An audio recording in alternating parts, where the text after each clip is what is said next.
Dare in Christ வேதத்தில் ஆவிக்குரிய வரங்களை குறித்து நாம் பார்க்கிறோம்.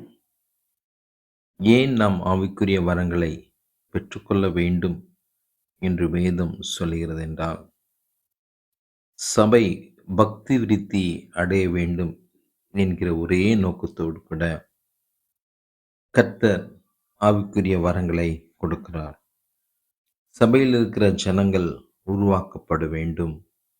கஷ்டப்படுகிற மக்கள் நன்றாக வாழ வேண்டும்.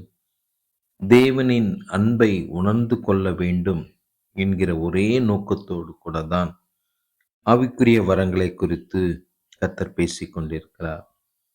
வேதத்தில் நாம் பார்க்கும்போது ரோமர் 12ஆம் அதிகாரம் வசனம் 6 நாம் பார்க்கிறோம். நமக்கு அருளப்பட்ட கிருபையின்படியே நாம் வெவ்வேறான வரங்களை உள்ளவர்களானபடியினாலே நம்மில் தீர்க்க தரிசனம் வரத்தை உடையவன் விசுவாச பிரமாணத்துக்கேற்றதாக சொல்ல கடவன். ஆமென். ஒரு மனுஷனுடைய வாழ்க்கையில் தீர்க்க தரிசனம் என்பது அவன் வாழ்க்கையை கட்டக்கூடியதாக இருக்கும் வேண்டும். விசுவாசத்தினால் வருகிற வார்த்தையினால் இருக்க வேண்டும். அவர்களை சீர்படுத்த வேண்டும். அவர்களுக்கு புத்தி சொல்ல வேண்டும்.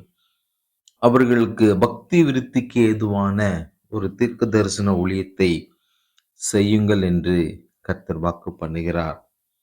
இரண்டாவதாக பார்க்கிறோம், ஊழியம் செய்கிறவன் ஊழியத்திலும், போதிக்கிறவன் போதிக்கிறதிலும், புத்தி சொல்கிறவன் புத்தி சொல்கிறதிலும் தரித்திருக்க கடவன். பகிர்ந்து கொடுக்கிறவன் வஞ்சனை இல்லாமல் கொடுக்க கடவன். முதலாளியானவன் ஜாக்கிரதையாய் இருக்க கடவன். இரக்கம் செய்கிறவன் உற்சாகத்துடனே செய்ய கடவான் என்று வார்த்தை சொல்கிறது.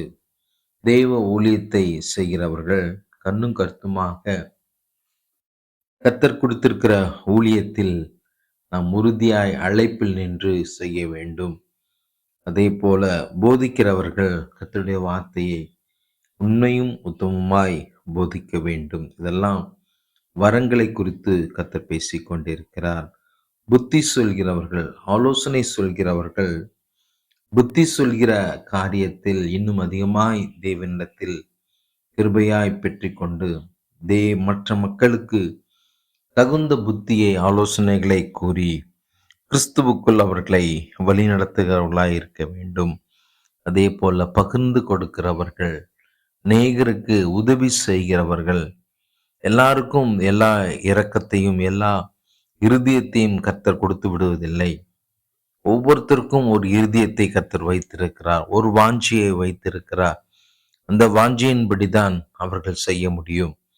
பேதுருவும் யோவானும் அலங்கார வாசலுக்குள் போகும்போது அங்கே ஒரு பிறவி சப்பானி இருக்கிறதை பார்க்க முடிகிறது. இவர்களிடத்திலிருந்து ஏதாவது பெற்றுக்கொள்ளலாம் என்று அவன் நினைத்த போது அங்கே பேதுரு சொல்கிறார், எங்களிடத்தில் வெள்ளியும் இல்லை பொன்னும் இல்லை, ஆனால் ஆண்டவராகிய இயேசு கிறிஸ்து என்கிற நாமத்தினாலே நீ எழுந்து நட என்று அங்கே சொன்ன மாத்திரத்தில் அவன் எழுந்து நடந்தான் என்று வேதம் சொல்கிறது. அதே போல தேவன் ஒவ்வொருத்தருக்கும் அங்கே ஒரு நல்ல சமாரியனை குறித்து பார்க்கும்போது அவன் தன்னிடத்தில் இருந்ததை அந்த அடிப்பட்ட ஒரு சகோதரனுக்கு கொடுக்கிறதை பார்க்க முடிகிறது. அவன் காயங்களை கட்டுகிறதை நாம் பார்க்க முடிகிறது. ஆம் தேவ பிள்ளைகளே, தேவன் நமக்கு என்ன வாஞ்சி விருப்பத்தை இருதயத்தை கொடுத்திருக்கிறாரோ அதன்படி செய்ய நாம் ஜாக்கிரதையாய் இருக்க வேண்டும். அதே போல இரக்கம் செய்கிறவன் உற்சாகத்துடனே செய்ய கடவான் என்று வார்த்தை கூறுகிறது.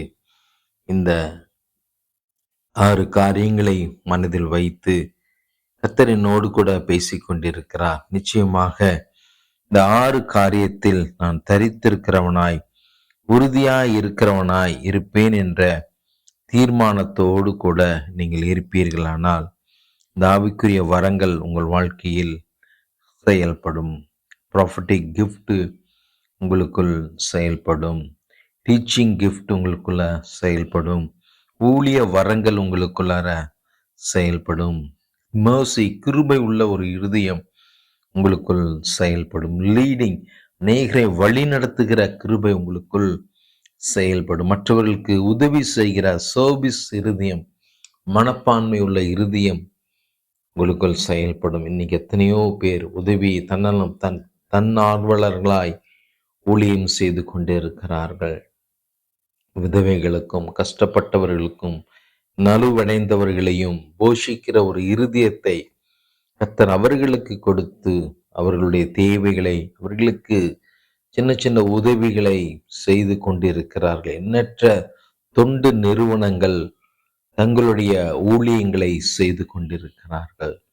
ஆம் தெய்வ பிள்ளைகளே, அதே போல கிவிங், அநேகருக்கு கொடுக்க வேண்டும். இந்த மாதிரி உதவி செய்கிறவர்களுடைய கரங்களை திடப்படுத்தி, ஊழியம் செய்கிறவர்களுடைய கரங்களை திடப்படுத்துகிற ஒரு கொடுக்கக்கூடிய, உற்சாகமாய் கொடுக்கக்கூடிய இருதயம் உள்ள நபர்களாய் கர்த்தர் அநேகரை எழுப்பி இருக்கிறார். ஆம் தெய்வ பிள்ளைகளே, உங்களுக்கு என்னென்ன கிருபையை, என்னென்ன காரியங்களை கர்த்தர் வைத்திருக்கிறாரோ, பேசி இருக்கிறாரோ, வாக்கு பண்ணியிருக்கிறார்களோ, உங்களுடைய இருதயம் எதை நோக்கி ஓடிக்கொண்டிருக்கிறது, உங்கள் சிந்தனைகள் எதை நோக்கி ஓடிக்கொண்டிருக்கிறது, இதை செய்தால் நன்றாயிருக்கும், அவர்களுக்கு இதை பண்ணால் நல்லா இருக்கும், இல்லை உங்களை தேடி வருகிறவர்களுக்கு நல்ல ஆலோசனை, தேவ ஆலோசனை கொடுக்கிற பிள்ளைகளாய் நீங்கள் இருப்பீர்களானால் உங்கள் ஊழியத்தை விட்டு விடாதீர்கள்.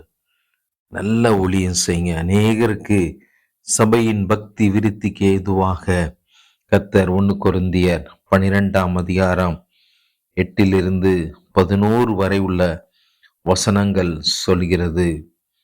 எப்படியெனில் ஒருவனுக்கு ஆவியினாலே ஞானத்தை போதிக்கும் வசனமும், வேறொருவனுக்கு அந்த ஆவியினாலே அறிவை உணர்த்தும் வசனமும், வேறொருவனுக்கு அந்த ஆவியினாலே விசுவாசமும், வேறொருவனுக்கு அந்த ஆவியினாலே குணமாக்கும் வரங்களும், வேறொருவனுக்கு அற்புதங்களை செய்யும் சக்தியும், வேறொருவனுக்கு தீர்க்க தரிசனம் உரைத்தலும், வேறொருவனுக்கு ஆவிகளை பகுத்தறிதலும், வேறொருவனுக்கு பற்பல பாஷைகளை பேசுதலும், வேறொருவனுக்கு பாஷைகளை வியாக்கியானம் பண்ணுதலும் அளிக்கப்படுகிறது. இவைகள் எல்லாம் அந்த ஒரே ஆவியானவன் நடப்பித்து தமது சித்தத்தின்படி அவனவனுக்கு பகிர்ந்து கொடுக்கிறார்.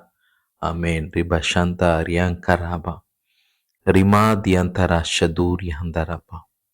உங்கள் இருதயத்துல என்ன வாஞ்சை, ஆசை இருக்கிறதோ, மனதுருக்கத்தின் அபிஷேகம். அநேகர் வியாதியோடு இருக்கிறவர்களை பார்த்து, ஆண்டவரே இவர்களுக்குள் உம்முடைய வல்லமையை அனுப்பும் என்று விசுவாசத்தோடு நம்பிக்கையோடு நீங்கள் ஜெபிக்கும் போது அவர்கள் சரீரத்துல ஒரு மாற்றங்கள் உண்டாவதை உங்களால் பார்க்க முடியும். மரித்தவர்கள் உயிரோடு கூட எழும்புவதை உங்களால் பார்க்க முடியும். அம்மேன் ரிபா ஷதா ரியாங்கராபா.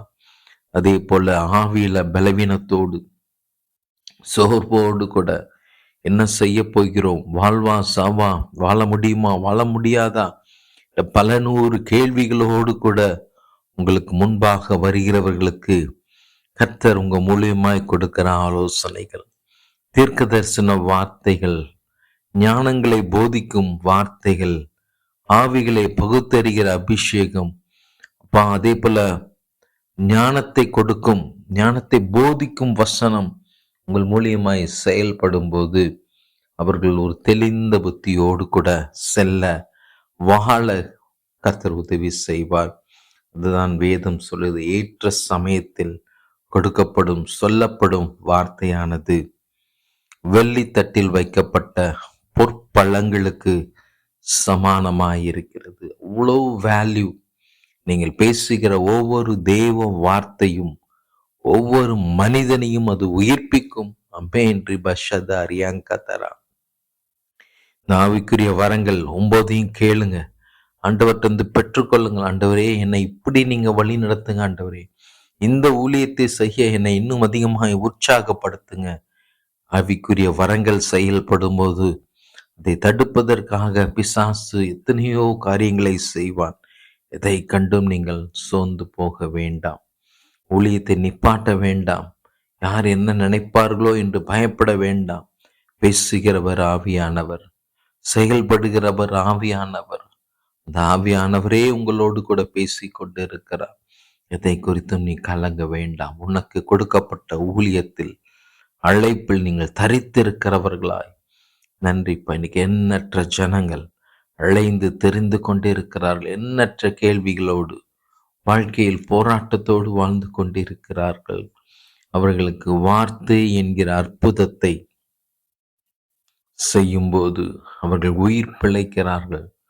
அவர்கள் இருதயம் ஒரு மறுமலர்ச்சி அடைகிறது. மீண்டும் அவர்கள் ரீஸ்டோர் பண்ணப்படுகிறார்கள். மீண்டும் அவர்கள் கட்டப்படுகிறார்கள்.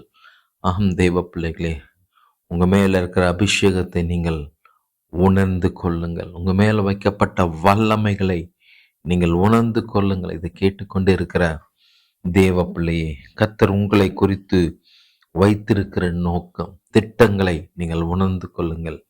கடைசியாக நாம் பார்க்கிறோம், சபை பக்தி விருத்தி அடைய வேண்டும் என்றால் 1 கொரிந்தியர் 12 28 சொல்கிறது, தேவனானவர் சபையிலே முதலாவது அப்போஸ்தலரையும், இரண்டாவது தீர்க்கதரிசிகளையும், மூன்றாவது போதகர்களையும், பின்பு அற்புதங்களையும், பின்பு குணமாக்கும் வரங்களையும், ஊழியங்களையும், ஆளுகையும், பலவித பாஷைகளையும் ஏற்படுத்தினார். ஆமேன்.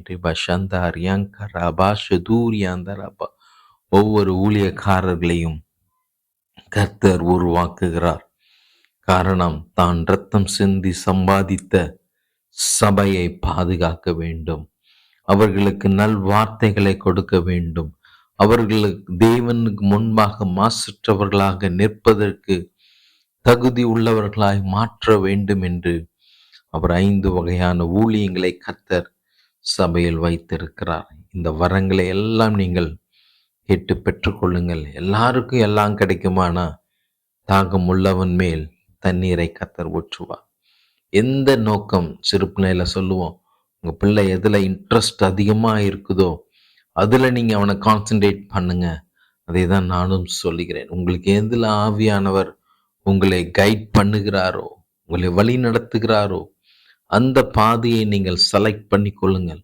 அதில் தீர்மானமாய் ஓடுங்க, நம்பிக்கையா ஓடுங்க, வாஞ்சையா ஓடுங்க, தைரியமா ஓடுங்க. இடையில பிரச்சனை வரும், போராட்டம் வரும், நிந்தை வரும், அவமானம் வரும், வேதனை வரும், ஊழியம் செய்யக்கூடாதபடிக்கு பிரச்சனைகள் உங்களுக்கு நேரிட்டாலும் சோர்ந்து போகாதீங்க. ஆண்டவரை நம்பி ஊழியம் செய்யுங்க. ஆண்டவரை நம்பி இரக்கம் செய்யுங்க.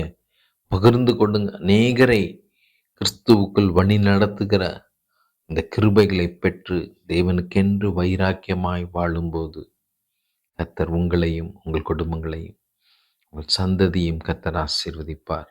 வரங்களை குறித்து இன்னும் அதிகமாய் அறிந்து கொள்ள வேண்டும் என்கிற வாஞ்சை தாகம் உங்களுக்குள் இருக்குமானால் தொடர்பு கொள்ளுங்க. உங்களுக்காக ஜெபித்து தேவ ஆலோசனைகளை வழங்க நான் ஆயத்தமாக இருக்கிறேன். I am Prophet and Pastor Benjamin Newton. I am in Trichy. My mobile number is 807-2959-858. Thank you. God bless you.